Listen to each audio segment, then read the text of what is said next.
শীতের সময় ফরজ গোসল করতে যদি কষ্ট হয়ে যায় কি করবেন, কিভাবে নামাজ পড়বেন বা অন্য কোনো আমল করবেন? এই যে শীতের সময়টি, এটা একটু কঠিন একটা প্রশ্ন। কারণ হচ্ছে হাজব্যান্ড ওয়াইফ যখন পার্সোনাল সময় কাটায়, রাতের বেলা তাদের বিশেষ মুহূর্তগুলি কাটায়, এই শীতের সময় গোসল করতে, ওযু করতে এতটা কষ্ট হয়, মনে হয় যে একটা কুরবানি দিতে গেলে এত কষ্ট হতো না। প্রিয় ভাই বোনেরা, এই বিষয়টি আমাদের খেয়াল করতে হবে। যদি আপনার গোসল করতে কষ্ট হয়েই যায়, আপনি গোসল করতে পারছেন না, এই মুহূর্তটা আপনার কি করতে হবে?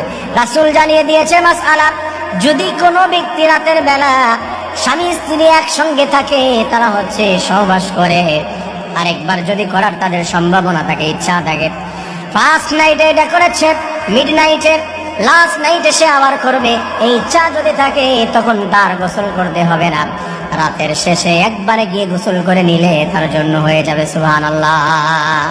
আর যে মুহূর্তটা সে পার করছে, যদি মনে করে যে না শেষে গিয়ে গোসল করবে, এখন গোসল করছে না, সে অবস্থাতে তার ওযু করে নিতে হবে, তারপরে হচ্ছে দেন সে যখন গোসলের সময় সে গোসল করে নিবে।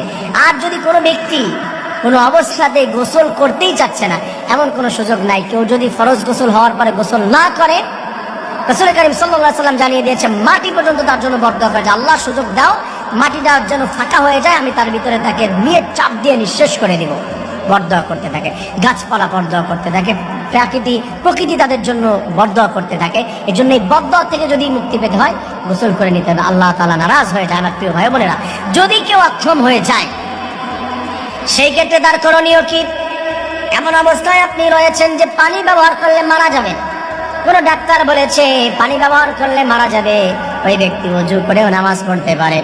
আর যদি এমন হয়, এমন একটা জায়গায় আপনি গিয়েছেন, পানির কোনো ব্যবস্থা নাই, পানি আপনি চাইলেও ব্যবহার করতে পারছেন না, এটা যদি আপনার হয়ে যায়, তাহলে আপনার জন্য সুযোগ, যদি আপনি পানি না পান, ওযু করতে না পারলেও তায়াম্মুম করলে আপনার জন্য চলবে, গোসল করা লাগবে না।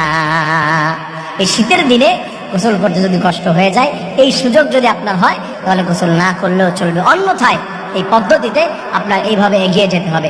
মনে হয় বিষয়টি আপনাদেরকে বোঝাতে পেরেছি। তবে এমন কোনো সুযোগ নেই যে আপনি শীতের দিনে কষ্ট হচ্ছে তাই গোসল করবেন। অনেকে মাসালা জিজ্ঞেস করেন, হুজুর কষ্ট হয়, ঠান্ডা লেগে যায় গোসল করলে, তাহলে কি গোসল না করে কোনো সুযোগ আছে? তাহলে তুমি ওই জায়গায় যাচ্ছ কেন? ঠান্ডা লেগে যাবে সেই মধ্যে গোসল করতে পারছো না, একটু স্টপ থাকো কিছুদিন, শীত যাক বা পরিবেশ ভালো হোক, তখন গরম পানি নিয়ে গোসল করে নাও। যদি সেই ভয় থাকে, গোসল থেকে দূরে দেখা যাবে না, ওই কাজ থেকে দূরে থাকতে হবে। আল্লাহ তাআলা আমাদের সবাইকে বুঝে সঠিকভাবে আমল করার তৌফিক দান করুন, আমিন।